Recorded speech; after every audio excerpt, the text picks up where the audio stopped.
Do you want to see progress every time you get in your driving lesson? See value for money?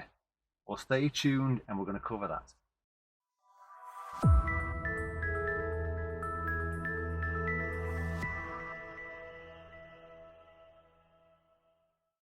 So every time you get in your driving lesson, whether it be your first driving lesson or your lead up to your driving test, you want to see progress with your lessons. And then occasionally you're going to little dip because of you've plateaued.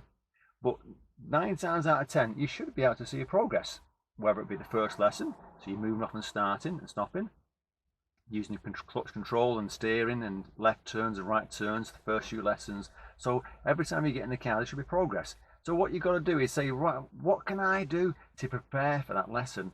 What can the instructor do to help me?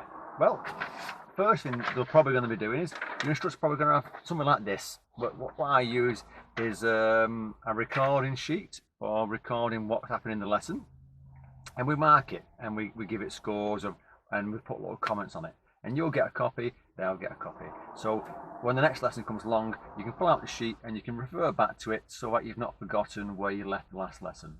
And that's what you should be saying. Now, some instructors won't use that. What they'll use is maybe an iPad or some kind of recording device, electronic device, which is fine.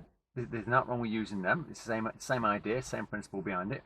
So you just got to make sure that you know what you've covered. So if you've got some kind of record of what you covered in that driving lesson, then fantastic, because you can go home, look at what's not been so good and think about it, think about how you can improve it.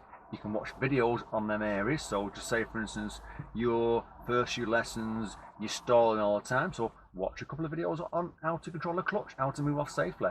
If you're coming up to your driving test and you're worried about the test and how the test works, how our test runs, then watch some videos on mock tests so you can prepare for things before your next lesson.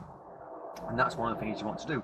The other thing you want to do is prepare yourself physically. So make sure that the night before you have a good night's sleep. There's no point in going out on the town till 2 or 3 in the morning and then finding that you got the next morning at 9:30, knock on the door, the driving instructor's there, you're ready, and you're going, I'm a bit sleepy, I'm a bit tired, because you can guarantee you're not going to drive to your best standard at that point. So make sure you've got the stamina for that lesson. So get a good night's sleep.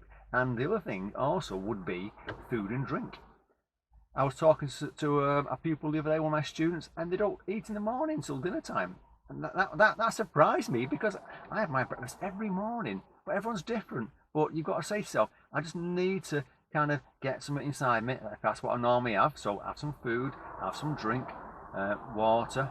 Take a bottle of water along with you, so when you're on your driving lesson, you're not struggling. Because when you're out for a couple of hours, you're going to get a dry throat. A little bit of water will help. Even take some mints along with you. And when you get in the car with your instructor, just remember, okay, I've got my marking sheet. Let's talk about what we covered last week, and let's talk about setting goals for today. So you don't have to set like a long list of what I want to achieve. It could be something simple. Well, I stalled a few times last week, so let's work on the clutch control in the first 10 minutes or so, and let's just try and get that clutch control improved. And if I can get through the first half an hour without stalling so many times, and I've got my goal straight away. And set little goals. That's the massive ones. You can set 1 or 2 or 3. You don't have to set loads. So at the end of the lesson, you know you've achieved it and you're making progress. Okay? Good luck with your lessons.